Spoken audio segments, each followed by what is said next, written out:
हा व्हिडिओ काल्पनिक असून यावर लोक सहमत असतीलच असं नाही। त्यामुळे इतिहासाचा अभ्यास करण्यासाठी कुठल्याही व्यक्तीने या व्हिडिओचा आधार घेऊ नये। सदरचा लेख हा ज्येष्ठ इतिहासकार शिवाजी सावंत सर यांच्या छावा या कादंबरीमधून घेतलेला आहे। आपले खूप खूप आभार।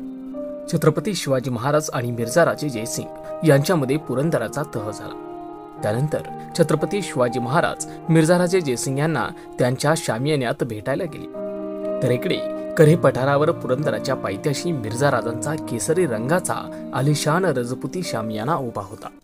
समोर तोफमाराने काळवंडलेला पुरंदर खडा होता। मिर्झा राजे बैठकीच्या लोडाला टेकून बसले होते। मिर्झा राजेसमोर राजे बैठकीवर मांडलेला शतरंजाच्या पठावरील एकमेकांना लागून पसरलेल्या काळ्या बाळ्या चौकाकडे एकटक बघत बसले होते। ते चौक त्यांच्या जीवाची घालमेल निरखित होते।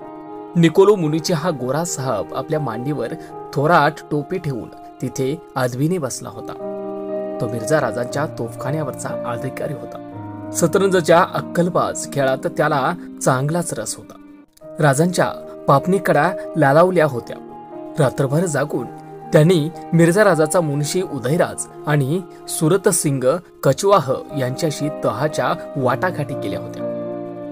उत्तरात्रीला मिर्झा राजाचा 5 कलमी तह शिवाजी राजांनी मान्य करून त्यावर दस्तखत केली होती। या तहाने राजांनी औरंगजेबाला 23 किल्ले आणि 4 लाख होणांचा मुलूक देऊन केला होता। हुकूम होईल तेव्हा औरंगजेबाच्या दक्षिण सुभेदाराबरोबर फौजेनिशी मोहिमेवर जायचे मान्य केले होते। या अवस्थेत हा शतरंजचा पट मांडण्यात आला होता। मिर्झा राजांनी पेश केलेल्या तबकातील शतरंजाची सफेद मोहरी राजे आपल्या सडक बोटांनी पठावर मांडू लागले। हत्ती, घोडे, उंट, वजीर पठावर चढले। वनगाईच्या काळ्या शिंगाची बनविलेली काळीशार प्यादी मिर्झा राजांनी आपल्या गरगरीत बोटांनी पठावर मांडली। दोन्ही बाजूंचे पट मांडून झाले तरी काही क्षण असेच गेले। उत्तर हिंदुस्थानी बोलीत मिर्झा राजा संतपणे म्हणाला, खोलिये चाल राजा साहब। त्यांच्याकडे न बघताच राजे पठावर नजर ठेवून म्हणाले, आप खोलिये राजाजी, हा कौर दर्जा आपका है। मिर्झा राजे कपाळावरच्या केशरी टिळा चढवीत म्हणाले, नहीं राजाजी, शतरंज का एक दस्तूरी रिवाज है। सफेद प्यादे फर्जी जनाना होता है और शतरंज में पहली चाल रहती है जनाने की। मिर्झा राजे स्वतःच्या वर खुश झाले। मांडीवर थाप देऊन मनुजकडे बघत गडगडून हसले। राजांनी चकमून मिर्झा राजांकडे पाहिले। राजे डोळ्यातून आग ठिणग्या फेकू लागले, पण ते काही बोलू शकले नव्हते। ती नजर बघून मिर्झा राजा चरकला। तो लगबगीने म्हणाला, बुरा ना समजो राजा साहब, हमने सिर्फ रिवाज बताया।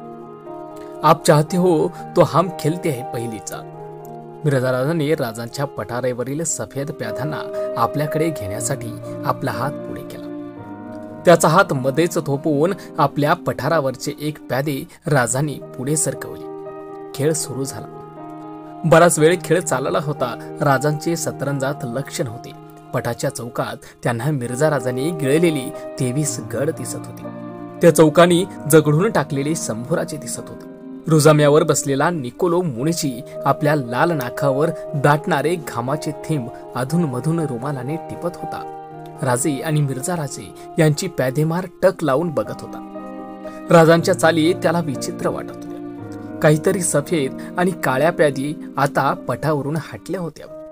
एका तबकात एकमेकांना बिलगून खेळ बघत पडली होती। खेळ शेवटच्या भरडाव टप्प्यात आला। एकाकी मिर्झा राजांनी कौशल्याने आपला वजीर पुढे घेत सफेद राजाला शह दिला। एक मोहरे आडवे घालून राजांनी तो शह मोडून काढला। खेळ हाताघाईला आला। आता प्रत्येक मोहरे विचाराने हलवायला पाहिजे होते। पुढे काढलेला वजीरांच्या पाळबटावर मिर्झा राजांनी आपल्या तिरक्या चालीला उंट हलवला। राजांच्या सफेद राजाला पुन्हा शह पडला। बराच विचार करून राजांनी 2.5 घरे छलांग घेणारे आपले दुडक्या चालीचे घोडे आडवे टाकून ते शह पुन्हा मोडून काढला। त्या घोड्याने मिर्झा राजांच्या काळ्या राजाला शह घातला। मनुची एकटक खेळ बघत होता। राजांची घोड्यांची चाल त्याला एकदम आवडली। आपल्या टोपीच्या पिसावरील हातांची बोटे सरावत फिरवत शिवाजी राजे आता आपले घोडे कसे कसे हलवतील याचा मनोमन अंदाज करू लागला। मिर्झा राजांचा काळा राजा राजांच्या एकाच घोडशहाने पुरापुरा कोंढून टाकलेला त्याला स्पष्ट दिसू लागला। राजांनी पुढे टाकलेल्या घोड्याला सफी मारून काढण्यासाठी मिर्झा राजांनी आपल्या वजिरावर हात ठेवला. एकच चाल खेळता येण्याजोगी उरली आहे असे त्याला वाटले. राजांनाही आपले घोडे आपण फुकाबळी दिले अशी चुटपुट लागली. आपका घोडा छलांग मारके हमारे राज पर भारी पड गया, मगर हाकना काम आया असे म्हणत मिर्झा राजाने पांढरे घोडे पठावरून पटकन उचलले आणि त्यांच्या चौकात आपला काळा वजीर पुढे सारला. घोडे तबकात टाकले. ते बघताना इतका वेळ शांतपणे सतरंज बघणारा निकोलो मनुची मात्र न राहूनही पटकन म्हणाला, मिर्झा राजाजी आप वो नहीं मार सकते. मनुजीने मिर्झा राजांनी तबकात हटवलेले पांढरे घोडे पुन्हा उचलून त्या घरात बसवले. मिर्झा राजांचा काळा वजीर मागे हटवून त्यांच्या पूर्वीच्या घरात बसवला. पटावरून दूर एका कोपऱ्यावरच्या घरात असलेल्या राजांच्या पांढऱ्या उंटाकडे बोट दाखवीत मनुचे मिर्झा राजाला पटवून दिले की त्या उंटामुळे काळा वजीर जकडबंद झालेला आहे. राजांच्या हातून घोडे असे फेकले गेले होते की त्याच्या एका कोपऱ्यात असलेल्या राजावर डोळा ठेवणारा उंट आपोआप मोकळा झाला होता. आपल्या तिरख्या मार्गाने मिर्झा राजांचा वजीर त्याने परस्पर जखडबंद करून दाबून टाकला होता. आपल्या भुवया वर चढवीत मिर्झा राजा राजांच्या त्या पांढऱ्या उंटाकडे क्षणभर डोळे ताणून बघतच राहिले. मग निकोलो मनुची आणि राजांकडे हताशपणे बघत आपल्या दोन्ही मांड्यावर तळहाताची थाप देत मिर्झा राजे स्वतःशीच बोलल्यासारखं फुटफुटला, बिलकुल दुरुस्त व नाही मर सकता. राजांचा घोडेशह मिर्झा राजाला निखळून काढायला वावच उरला नव्हता. हार मान्य करून त्यासाठी आपल्या काळ्या फायद्यांचे तबक पालथे घालीत मिर्झा राजे म्हणाले, होतह आपकी हुई राजा साहब, हमने शिकस्त दिली. दुरुस्त म्हणून मिर्झा राजांनी आपल्या डाव्या हातातील पुष्करांची अंगठी उतरवली आणि ती राजांच्या पठावर ठेवली. ती खेळातील फतेची रिवाजीशाही बक्षीस होती. लगबगीने ती उचलून पुन्हा मिर्झा राजांच्या हातात ठेवीत राजे म्हणाले, हम हार जीत मामूली मानते हैं राजाजी. त्यानंतर थोडे बोलणे झाले. मिर्झा राजांच्या आग्रहावरून राजांनी दिलेर खानाची भेट घेतली. पुरंदरच्या आपल्या किल्लेदाराला गड खाली करून देण्याचा सांगावा धाडून राजे रजपुताच्या गोठातून यायला निघाले. मिर्झा राजाने राजांबरोबर पाठवायची आपली मानसे अगोदरच निवडून ठेवली होती. त्यातील 2 आसमी खाशा होत्या. एक खुद्द त्याचाच मुलगा कुंवर किरीत सिंग आणि दुसरा उग्रसेन कछवाह. किरीत सिंग राजांच्या संगतीने जातीनिशी जाऊन कोंढाण्याचा कब्जा घेणार होता आणि उग्रसेन कछवाह राजाबरोबर थेट राजगडापर्यंत येऊन संभाजीराजांना सोबत घेऊन परतणार होता. तहाची तामिली होईपर्यंत म्हणजेच 23 गडकोट रीतसर मिर्झा राजांच्या ताब्यात पोहोचेपर्यंत संभाजीराजे रजपुताला श्रींच्या राजांचे जामीन राहणार होते.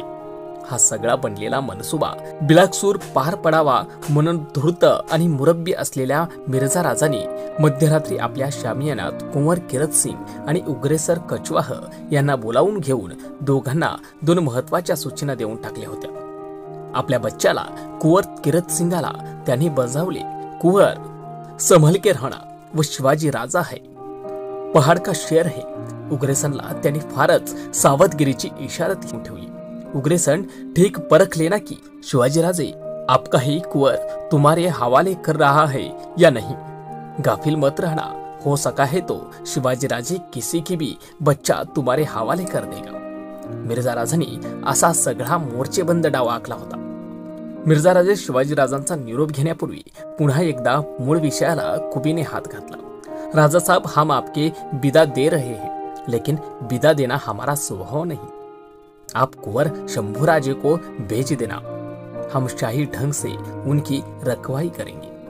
तळहाताला निरोपाचा विडा ठेवून राजे मिर्झा राजांच्या शामियानातून बाहेर पडले. जय जिजाऊ, जय शिवराय, जय शंभूराज.